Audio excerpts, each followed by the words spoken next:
Trevor Lively, welcome to the Toolbox for the Trades. Thank you for having me. You are the owner of Jay Irrigation in London, Ontario. And I don't mean to put too much pressure on you, but you are actually our very first irrigation guest. So I'm super excited to chat with you. I know you have a fascinating story, a lot of learnings in your fairly short career in the trade so far. Although, I know you've been around it for a while and we'll get to that. But we're going to start the podcast the way I do every single one. How did you get into the trades? So I was that kid who was glued to his dad's hip since I could walk. I wanted to be like my dad. I loved all the cool equipment he had. And any chance I could go onto a job site with him, I was there. So that's really how I was interested in the trades and in irrigation specifically. Was I was just that kid who wanted to be just like his dad. Um, every chance my grandfather worked in the business with my dad, and every time he would go work on a Saturday, he had a little shovel in his van and he would take me along, and I was just in my glory. I loved just being a part of it and helping however I could. That's awesome. So, was your first job obviously in the family business? It was, yeah. So I did my first full summer with my dad when I was 8 years old. We had a golf course install, and I was, as much as he tried not to bring me along, I was there up at 6 a.m. with him, hopping in the truck, ready to go and do my part. Didn't have a big task, but I felt like I was working and I was with him, so I was really excited to participate. And then at 12 years old, he signed another golf course for that summer, and it was just him and I all summer long installing that system. And the threat was if I can't keep up, he was going to have to bring someone else. But I was determined to make sure that I wouldn't be replaced, and it was him and I all summer. And I've been full time since 12 years old, working every summer until I graduated from school, and then became full time year round. Dang. So, I am, first off, I'm just fascinated. What exactly does an 8-year-old do on their first irrigation job? So back then, irrigation contractors would understand this. You have to, when you're pulling in your irrigation pipe, you're also laying the wire in at the same time. So we had rolls upon rolls of multi-strand wire that I was feeding into the machine as he put the pipe in the ground. So that was my job, was feeding wire into the machine. And I'd walk a couple kilometers every day. And yeah, that's and then I'd watch him and ask questions. I knew how to operate equipment and I knew how to do the job, mostly just because I watched him. I watched every little thing he was doing. I was curious. I wanted to understand why he would do it a certain way, so that when the time came that I had the responsibility, I just knew from watching him how to do things. That's awesome. Did you ever at any point in your life think about doing a career in another industry or trying something on your own? No, this is always what I wanted to do. My dad was adamant that I'd go work for someone else for a period of time. So when I was in high school, I got a job as a dishwasher, and just, have that experience of working for someone else, someone that wasn't family, and I really respect my dad for making sure that I did get some outside experience and just having kind of that real world understanding of what it's like to work for someone else. But at the same time, everything I did right through high school, the courses I took, what I chose to take in college, it was all for a career at Blue Jay. That's awesome. That's so cool. And that is so rare. And I'm sure there are a bunch of folks in family businesses right now listening, like, dang, I wish my kid was like that. Or dang, that's exactly who my father wanted me to be. We'll get into kind of your father in a little bit, but I would love to know what that was like. And were you the only member of the family in Blue Jay? Do you have other family members working in the business? So for family in the business, when my dad started it, he started when he was 16 years old, and originally he was doing lawn care and grass cutting. And at the age of 18, he started doing some landscaping as well. But by the age of 20, he was fully just an irrigation company. But from day one, my grandmother's always done his books. And my grandfather at that time was a Baptist minister. And on his days off would help my dad wherever he could. And then in 1995, he retired from being a minister and became a full-time service technician for my dad. And they still work for me to this day. So my grandmother's 75 and my grandfather's 83. And they're still the two hardest working individuals I know. Oh my My goodness. my mother, after my brother and I moved out of the house, she came and worked as an administrative assistant in our office. And my wife works for me as well. She doesn't work in our office. She works from home, assisting myself in some different areas, but she is connected to the business as well. My brother worked in the business for let's see, 5 years after high school, but now he's gone off and started his own business doing marketing videos. So if you visit our website and see all our videos we have on there, those are videos he's done for us. So he's doing quite well for himself, and I'm excited for him. But yeah, that's our family dynamic. Quite the entrepreneurial family, and oh my goodness, I can't imagine the trajectory from Baptist minister to service technician. That's I don't think that's a career path many people have gone on. No. I didn't ask you this question upright when we were prepping for today's interview, but there's so many family businesses in the trades, and I would love to know from your perspective, what are some things that you do as an owner, as a member of the family, to set proper boundaries between business and family? What does, a work-life balance look like to you, being that you work with so many immediate members of your family?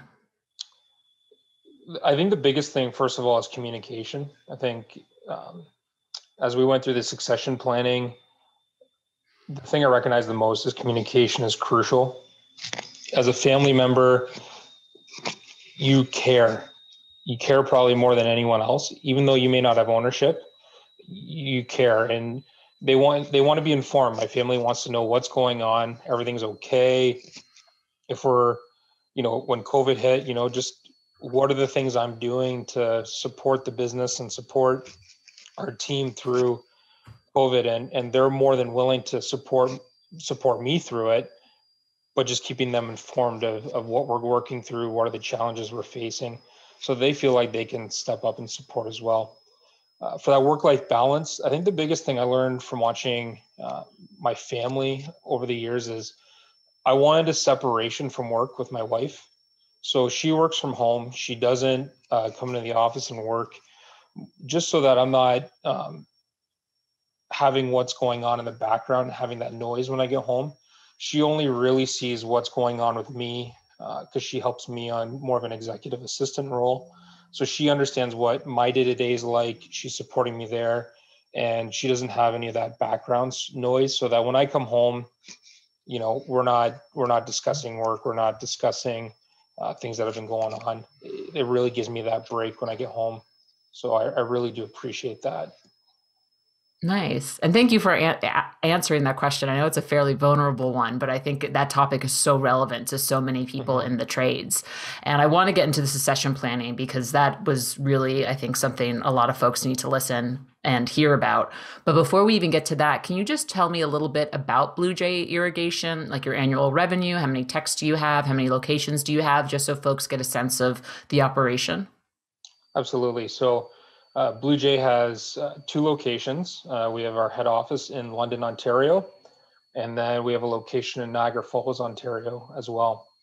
We run 11 service vans and two installation crews. Our annual revenue is approximately just over 4 million. Nice. Congratulations. It's Yeah, thank awesome. you. All right, so let's get into the succession planning. So your father passed away quite suddenly, and again, my sincere condolences for that. I know that was a giant shock to you, and this forced you to succeed him much earlier than expected. So tell me about that. What was that like for you, for the family, for the business? Yeah, I mean, it definitely was a challenge. So in 2017, my dad was diagnosed with cancer, and then uh, within a year, he had unfortunately passed away from it.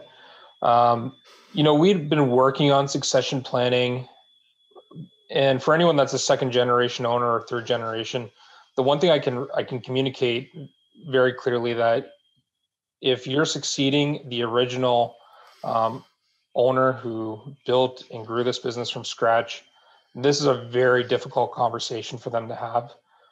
It's not easy because this is their baby. They've invested their life into it. They've poured blood, sweat, and tears into this business, and at times they find their identity in this business. So for them to think of them not being a part of it, it is very difficult for many individuals. So, there was a lot of conversations happening, but maybe not getting the traction we wanted on the succession planning because, like I said, it was a very difficult conversation to have. But with the cancer diagnosis, all of a sudden, we really have no option. We're forced into, okay, we got to deal with this and we got to plan for it now. The problem being with that is now we're rushing, and there were some challenges where some things were missed, and um, you know, at times it put me in an awkward position to have some difficult conversations or lead the family through some difficult situations that we just didn't think out or had planned for through the succession planning process. Um, so my biggest message to people is just it's never too early to start thinking about a succession plan, start thinking about a catastrophe plan. What happens if you get in a car accident and you're in a coma for 3 months, or what if you go in for a routine surgery and there's complications and now all of a sudden you're out for 6 months, or what happens if you get in a car accident and die? What does your family do? How does your business continue to operate? Who's going to step up into that leadership role and keep things moving forward? Um, you have the need for a professional executor for your affairs, not only personally but professionally. There's a lot of questions that happen through this, and um, even though I'm a young guy, and knock on wood, I hope I have many years ahead of me. Just because I've been through this experience where things, just quickly changed on us. I'm already starting to have these conversations and starting to put these plans in place so that my team at Blue Jay knows if something were to happen to me, here's the steps, here's what's going to happen, here's the process. For my wife, if something happens to me, here's the steps, here's who you contact, here's the process, so that we're taking the stress and the unknowns out of the equation. And it's a very simple, straightforward plan so that Blue Jay and my team and all our staff are secure and can continue to operate. But at the same time, my family is also secure and taken care of.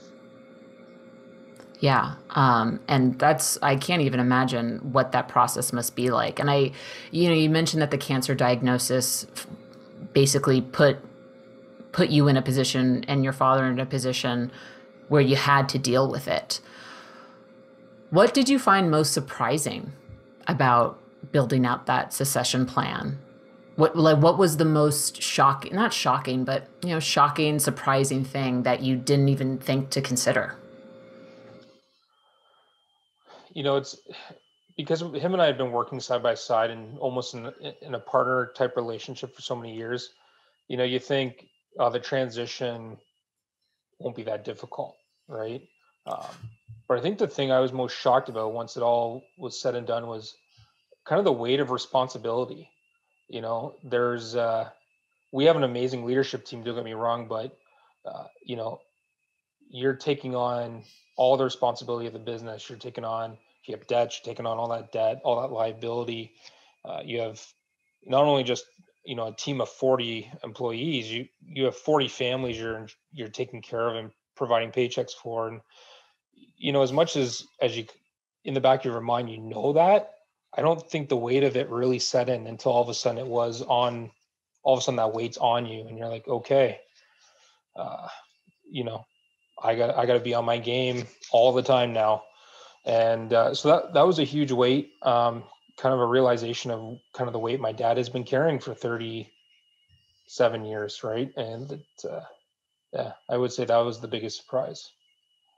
Yeah, because that's such a different role, even as an 8-year old being there at the golf course, 12-year-old, and then just growing up in the business, really feeling like you know the ins and outs of it. It's a totally different ball game when all of that weight and responsibility is on your shoulders.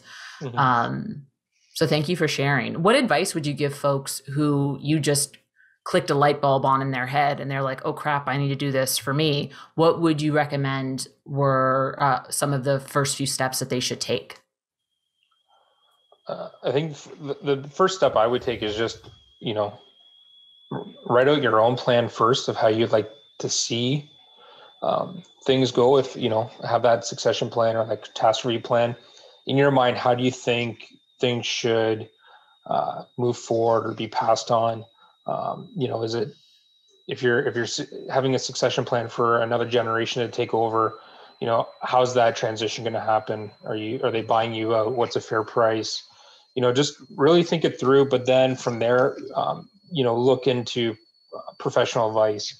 You know, we have a great team of lawyers and accountants, but the biggest thing we recognized was having a team of financial advisors who go through this process of succession planning, who have a real good understanding and have been through it, and then that could provide being that executor of the account if that's where you want to go. But just the more professional advice you can have to help you through working through that plan and developing a strong plan, the better. You know, the more you can do up front, great, because now you're not spending as much time in meetings developing it. But at the same time, you really need to have that understanding of the legal process of it, the accounting process of it, and then just how do funds and everything get distributed as well. So, unfortunately, it's going to cost some money. You're going to have some professionals involved, but at the end of the day, it's going to be a solid plan to make sure that everything moves forward the way you want it to move forward. Yeah. And I also want to highlight something. A couple of months ago, I did a webinar with Kathy Nielsen, who's a consultant in the industry, and she has something called the hit by a truck theory. So, not just for owners, but for every level of the business, right? So, Mm-hmm. what happens if your accountant, let's not say hit by a truck, just decides to up and quit and doesn't give you 2 weeks' notice, and you don't have the process for how their job is run? Well, now we're risking payroll not being able to be run on Friday. So I think it's all really scary, not fun stuff that people don't like to think about, but they certainly need to if they want their business to continue running in the event of the unexpected absence of a key team member in the company. Absolutely. And the other thing, like I said too, is like communication with your family. So um, the best thing you can do is have transparent, honest communication through this process of what's going on, because they talk about how in a family business there's different hats. You have you know, the owner hat, you have the family hat, and you have the business hat. Some people may only be in the family hat. Some people may wear the business and the family hat. For myself, I wear all three, right? And the biggest thing is just to have open communication so that everyone feels like they're in the know. They understand how things are going to happen. Um, you know, the worst thing you can do is have everything laid out and you keep it in secret and there's a big surprise and now you have a big fight amongst family members or amongst team members, right?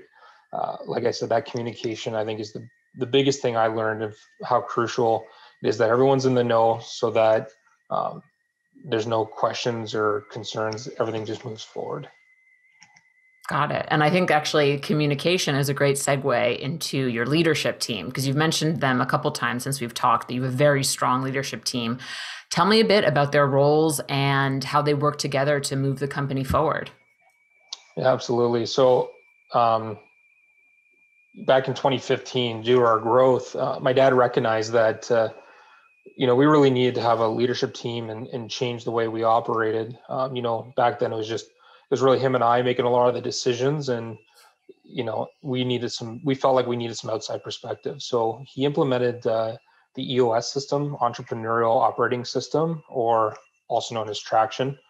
And through that, we developed our leadership team that represents sales, our office and finance, and operations. And we meet weekly. We discuss our issues and find solutions for them. But this has really allowed us to deal with big problems over time. And then now, since we're in a routine of it, you know, we don't find we're having those big problems now to solve. We're solving smaller issues because we're dealing with them quickly and efficiently and not allowing them to fester into big problems. So, you know, having that foresight, you know, obviously my dad at that time didn't know he'd get sick and this was all going to happen, but having that leadership team in place and having it established and a strong team really helped with that transition as well, because our team really didn't feel much of the transition. We were able to continue to move forward. When I needed time to be with my dad, kind of through that time at the end, I didn't have to worry about what was going on at work. And, I knew they had it. They were taking care of things in the background, and I could concentrate on being with my family. So that was really crucial. Just in that succession, in that transition, was just having a team that was in the background that could keep the company moving forward while, I was dealing with all the personal side of everything. So, yeah, I can't say enough about how awesome my team is, how strong they are, the talent we have, because without them, we wouldn't be in this position we are today. So Got it. And I just want to make sure I got all those down. Do you have a head of sales, head of the office, finance, and operations? that's correct. Yeah. All right, cool. Tell me. So, your dad had this foresight, which a lot of folks don't have. From what the conversations I've had, it sounds like owners kind of get dragged pushing and screaming, dragged kicking and screaming, there you go, into kind of Yeah. forcing themselves to have this. It sounds like he really recognized, like, oh no, we need this. Do you remember what that light bulb moment was, or what that switch was between you and your dad?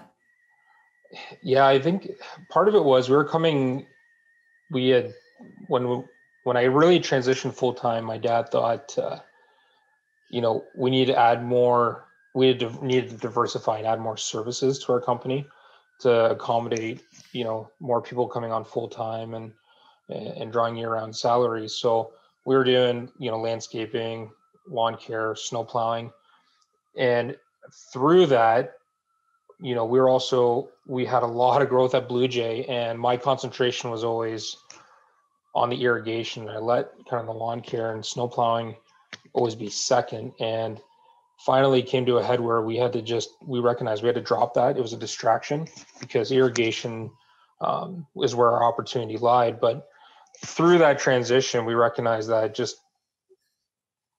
there's too many hats being worn.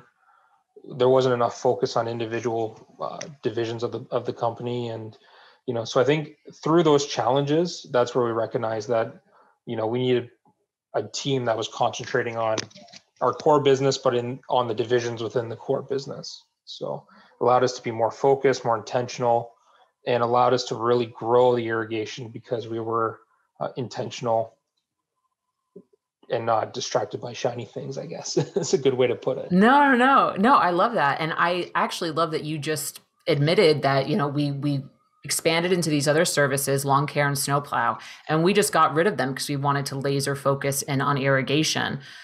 Tell me about what prompted you to make that decision, because I feel like there's a lot of contractors out there who are like, all right, I've been doing HVAC for 10 years. I think it's time to open plumbing. I know of contractors who have tried several times to open up a new trade and it hasn't quite clicked. So, tell me about your experience of opening those new trades and then deciding to close them out again. Yeah, I think the the biggest thing is I've always said is we do one thing really well, and that's irrigation. We're experts in it. We really have the know-how. When we dove into these, into lawn care and snow plowing, to be honest, I really did not know what I was doing. Taking all the advice I could get, trying to bring on some team members who had experience in it. But, especially in the snow plowing world, you have no idea what you're getting into until you're in it. And the biggest thing I found was snow plowing complements, the grass cutting and the lawn care really well on the seasonality of things. But in irrigation, it really didn't, because we'd work as long as we could until it snowed and we couldn't work anymore. And then once snow was done, we were back into working. So we didn't have that break. And, so we're working hard 8, 9 months of the year on the irrigation, right into snow plowing, working nights and long hours. And what we really found is just that the irrigation suffered because our concentration on developing and growing and improving our business wasn't there, because we're distracted plowing in the wintertime. And the winter for us is, especially now, is almost as busy as it is in the summertime. But what we're doing is we're preparing for next season. We're taking all the challenges Mm, and issues from last season and really hammering out new processes and plans, and really trying to develop the company every single off season to make it better the following year. And we weren't having that when we were plowing. We were just almost in motion, I guess is a good way to put it. You're just getting up every day and doing the same thing, and there's no thought process. And all of a sudden, sure. oh, it's time to start starting up systems again, and nothing's improved and nothing's changed. And really that's when, especially with the natural organic growth we were having, something had to change. It We just weren't wasn't offering that tenable. level of customer service that we expect from ourselves. I love that. It's almost like you gave yourself a year-long busy season by adopting those additional services. And as a result, your core service suffered because you weren't really doing the time to focus on how do we improve next year, or what are some things we can do with maintenance? How can we expand our current service? Really interesting. And I think, and correct me if you don't feel that, tell me if you don't feel the same way, but I think as business owners, folks are so can get very consumed with production, production, production, like more, more, more. The more revenue coming in, the better. But I think then, as to your point, quality then can suffer. Yeah, and profitability. It doesn't matter how much Yeah, revenue you do if you don't have the profit there to support that growth. Why are you working so hard to make no money? So that's what it finally came down to, is we're killing ourselves and we made no money. So what's the point? As where we concentrate solely on irrigation now, we take the winter to prepare and be better and improve our processes, and we've made more money than when we were working all hours, every hour, trying to put as much work through the funnel as we could, right? So just that shift in mindset has really drastically improved our business and has grown it. And that's partially why we've opened up that second branch in Niagara Falls. Was, we do irrigation really well, and we're growing in the irrigation market. So now we're expanding to um, do irrigation in other territories, but we're still focused on the one thing, and that's irrigation. I knew the right answer to that was profitability, but I was just testing to see how good of an owner you were, Trevor, and you passed the test. So I want to stay on the EOS system a little bit longer because it's actually been recommended on this podcast before. Rhonda Dowdy in season 2 spoke very highly of it. Talk to me about how that framework allowed you to attract and maintain good talent at Blue Jay, because I'm sure that just like all the other trades, you guys, there's a labor shortage and you're constantly trying to hire great people. Am I correct in that assumption? Absolutely. And I think part of it is, now that we have, um, our leadership team, they've stepped up into those management roles, and they're leaders on the team, but they came from being team members. So they have that perspective of what it was like to be on the team, what it was like, or what it was like to be under that type of pay structure or that type of benefit or those types of working hours.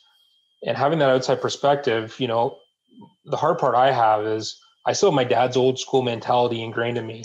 You get up at Sure. sunrise and you work till sunset, and uh, that's fine and dandy. But at the end of the day, our team wants that work-life balance, right? So having those that leadership team where they've been in the shoes of our team members, they can vouch for them, and we've made a lot of changes over the last couple of years to really work on making sure that our team feels like we're supporting them, they have that work-life balance, we're offering them above average pay.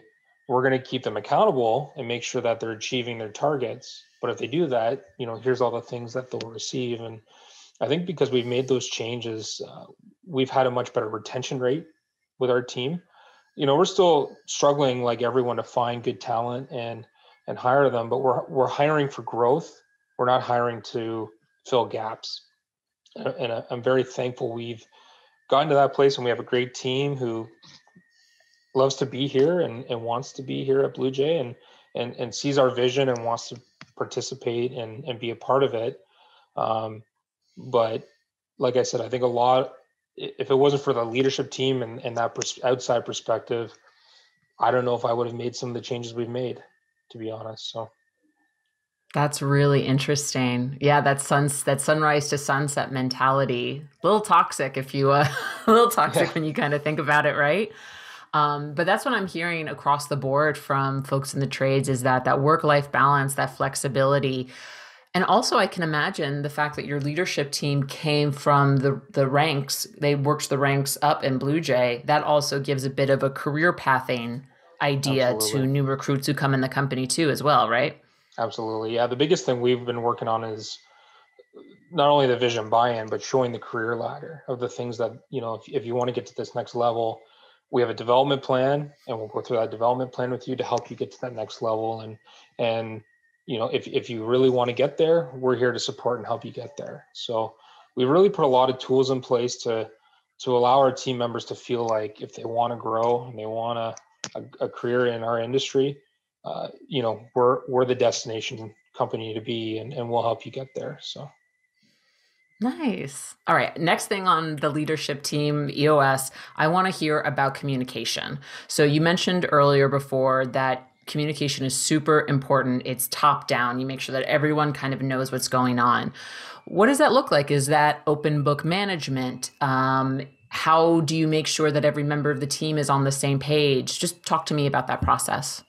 Yes, so, I mean, part of the leadership team is we have a weekly scorecard, and it is open book management, but it's not necessarily individual. As we put all our numbers on a scorecard, and it's a weekly discussion.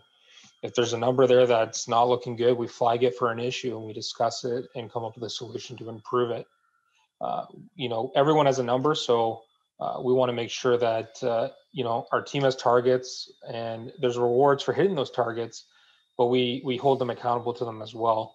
So not only does the leadership team have a scorecard, every individual in our company has a number that they're chasing and achieving so that they're hitting their goals. And every month we've developed a program called Blue Jay Rewards, and they get reward points for achieving those targets. So that's been a really good thing for us. It allows our team to also know that they're being profitable, and and on the flip side, they want to make sure that they're informed and knowing how they're performing, because they want to make sure they're offering great customer service to our customers. So by producing numbers, being very open about what our team's producing, and having targets for them to achieve, um, not only is our customer service and satisfaction gone up, our team engagement has really gone up as well. Very cool. Talk to me about the Blue Jay reward system. I want to hear about this incentive model. Yeah. So everyone we use revenue per hour as our targets for our technicians and our install crews. But if they hit those different levels of their monthly goal, then we have kind of like your credit card points, like your miles. Um, we put miles into the account, and then they can save them up. And we have team members buying like GoPros or iPads or gift cards with them, and the joke is, especially the ones who have spouses or kids, that those are mine and I get to buy something for me for once, and I don't have to share it with the family, right? So uh, it's it's been a really good tool. But on top of that, the team can share points with each other. So if someone takes a call for someone because they're behind schedule, if they want to, they can share some points with them as a thank you. So it it's also kind of a team engagement type system. Oh, that's so cool. What tool do you use to run that? It's a Canadian tool because I'm from Canada. It's called Beyond Boardrooms, and it's a platform they've set up for this type of engagement. Very cool. I mean, I think people were already tipped off to the Canadian fact when you said kilometers at the beginning of the podcast, which, by the way, couldn't tell you what that is in miles. Thank you, metric system, or not metric, whatever we use down here. I don't know. Let's move on. So, last time we spoke, you mentioned that you were prioritizing memberships at Blue Yeah, Jay. And I want to know how your office and field teams are accomplishing that goal. yeah. So with prioritizing membership, it kind of ties into leveraging how we want to communicate and educate our customers. So, a lot of our customers, they purchase, a certain service package or a membership because that's what they've always purchased. They don't really look at the other options. They don't really understand why they'd want to go to those options. And I think it's just because we've done a lackluster job of educating our customers on the benefits of having a bigger service membership. So we've really tried to get creative, looking at ways to get in front of our customers. When I really started thinking about it, how many blast emails do I get in a day? How many do I actually read? Or is there really anyone getting in front of me? So what is a way someone's getting in front of me? For myself, I watch YouTube, or other people might be social media, or so we've really tried to become more creative in the ways we get in front of our customers, how we educate them, and just try to keep them informed. So this year we had to focus on talking about the benefits of having mid-season visits, and the benefits of not only is it improving the maintenance and the quality of their irrigation system, it's also helping them reduce their water consumption, because we can help manage and control their how much water they're using by adjusting the zone run times based on the current weather cycles we're having. We're also, talking about the advantage of Wi-Fi controllers. That's something that's been introduced in the industry over the last couple of years, and using weather-based data to adjust those zone run times. Again, trying to save water and how much consumption they're going through. So without proper education and helping our customers understand it, they're not going to see the benefit, and they're not going to sign up for these different offerings we've had. So that's something we've really been working on. I wouldn't say we have a perfect. I think we have a long way to go, but we're just trying to get inside my mind and other people's minds. And, if a business wants to get in front of me and get my attention, what are they doing? And then we're trying to duplicate it. So right now, we've shifted. We're doing YouTube videos. We're still sending out blast emails because some people still read them, but also social media posts, and trying to be more digital and less paper, and just everything we can do to try to get in front of our customers we're trying to do. So. Nice. Well, actually, you first came to my attention because one of my colleagues internally, Liz, was like, you got to check out Trevor Lively. He's got this really interesting YouTube thing going on. And we've talked about YouTube on this podcast before. Not a lot of contractors do it. There's a couple that do it really well. One of them is Roger Wakefield, who's more of a plumbing influencer than a contractor, to be quite honest. So I would love to hear how do you approach, like, okay, we're going to make a YouTube video on this? Do you have a content release schedule? How granular are you getting with it? Or are you just kind of throwing spaghetti against the wall and seeing what sticks? I would say originally that was my plan: throw spaghetti at the wall and see what sticks. Honestly, we really found a benefit from day one. I was super uncomfortable doing it. I wasn't, being in front of that camera, speaking to a lens, it was uncomfortable. But over time, I feel like I've gotten more comfortable with it. And my goal is eventually not just to have myself doing it, but the rest of my team getting involved. But we've now gotten to the point where, okay, here are the things we want to educate our customers on. Here are the things we want to communicate with them. We want to keep it short, want to keep it simple. We recognize we got to try to stay at that 2-minute mark or less, because we're going to lose attention span.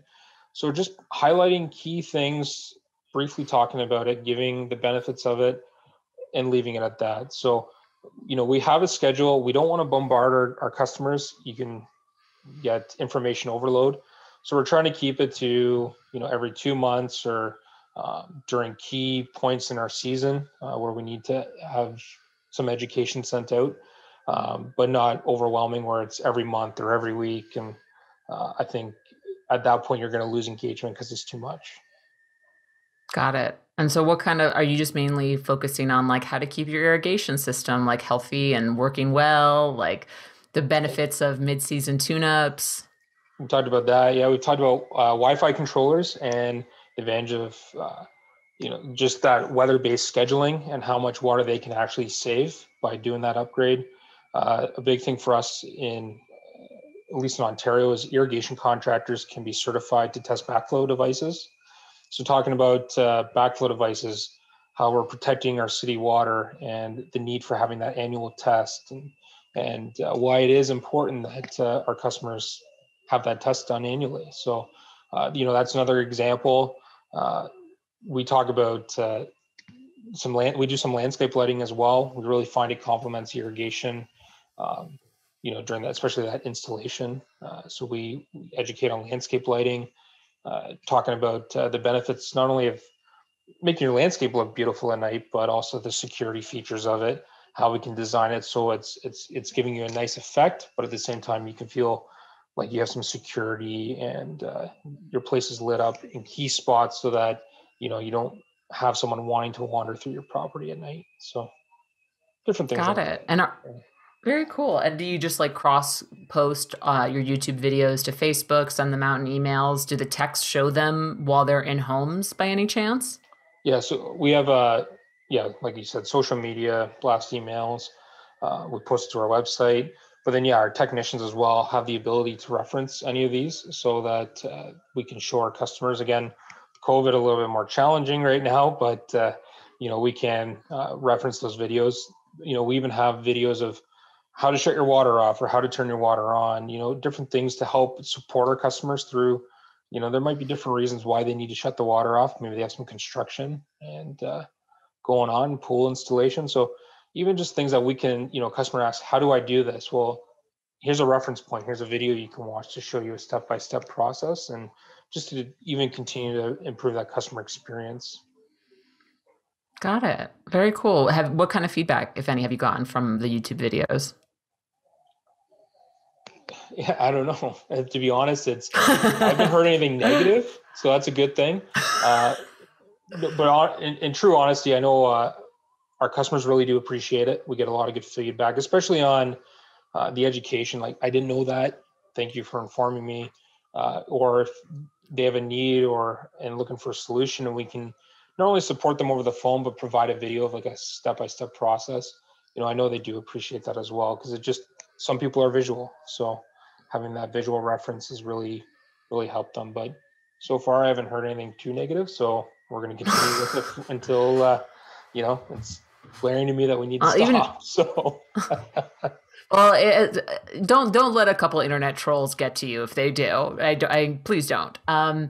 I would love to ask you. You said straight up, I hated the idea of staring in a lens, talking to a lens. I'm sure there are folks listening right now who are like, "Yep, couldn't pay me any money to do that." How did you get over it?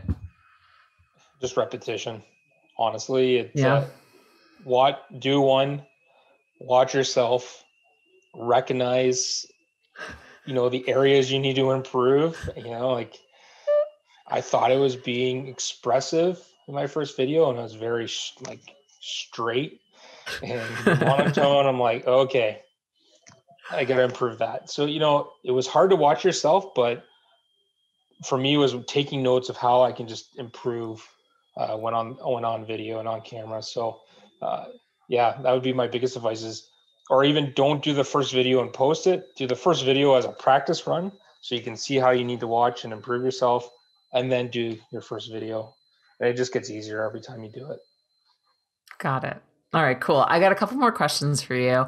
I would love to know, because I mean, now you've been in the business basically your whole life. Looking back at all the things that happened, obviously the succession planning, that was the giant learning for you. What would you have done differently in the business, given what you know now? So, with the power of hindsight, what is one thing you did in the past that you would do differently? I would say the biggest thing, if I could go back and redo things, I would say I I really pushed for growth of myself. I may have pushed some people aside through that process, and I can look Mm, back and look at that and have some regrets. I've hurt some relationships along the way because I was so driven to grow and develop myself, and then grow and drive the business as well. Um, that at times, I let that get in the way of personal relationships. So I think the biggest thing I would take away is just being more mindful of other people as I try to further myself in my career, um, especially when I was young and maybe stupid, back especially end of high school, early college age, right, where you're trying to make your impact and make a difference, improve yourself, but at the same time, it has caused some hurt and some Sure. pain over the time. So yeah, I think that's my biggest regret and things I wish I could change. Got it. Thanks. Very self-aware answer, and thank you for your honesty. So you mentioned Blue Jay was experiencing a ton of organic growth. What are your goals now? You guys are over 4 million. So where do you want to take the business next? Is it opening up a new location? Is it hitting a certain revenue mark? What are you shooting for now? For myself, we're definitely looking at opening another location, maybe more locations after that. But I really want to continue to grow our business in the service aspect of things. I don't want to ever be a business that's super reliant on install. As for our business, we are very weather dependent. So installs tend to be up and down with the weather. As our service is a lot more predictable, consistent, recurring income. So I want to continue to grow our service department. If that means we open more locations to continue to provide better service for our customers, that's the route we're going to take. But I definitely want to eliminate dependency on install and do installations because pricing's good. We have the team that can do it, and they're good jobs. But I also, at the same time, don't want to be at the point where we're just doing it for the sake of, creating more growth or providing work for our team, or just doing it for the sake of doing it. I really want to make sure that we do installation because we choose to do it. Got it. Very cool. All right, I got a couple rapid fire questions for you. Are you ready? Okay. How do you take your coffee? Black. If you could have dinner with one person, dead or alive, who would it be? Jocko Willink. Ah. What are some of the best podcasts or books you'd like to recommend on business to our audience? Podcast. Is ServiceTitan podcast the right answer? Yeah, ServiceTitan podcast is certainly the right answer. Toolbox for the trades. Many books. Obviously, Traction, right? Traction is great. Anything Patrick Lencioni. Really get a lot of value from his books. And then a book that really had a huge impact on myself and my leadership was Confident Leader by Dan Reeland. Very cool. And good note on Jocko Willink. He's been on my radar for a while to check out, so I definitely will. If money weren't an object, so you had unlimited resources, what's the first thing you would do? Buy a place in Hawaii. Which island? Hawaii. Yeah. What's the number one thing every contractor must do to run a successful business? Know their numbers. Nice. Trevor Lively, thank you so much for being the first and excellent irrigation guest on the Toolbox for the Trades. Great. Thank you for having me. I really appreciate it.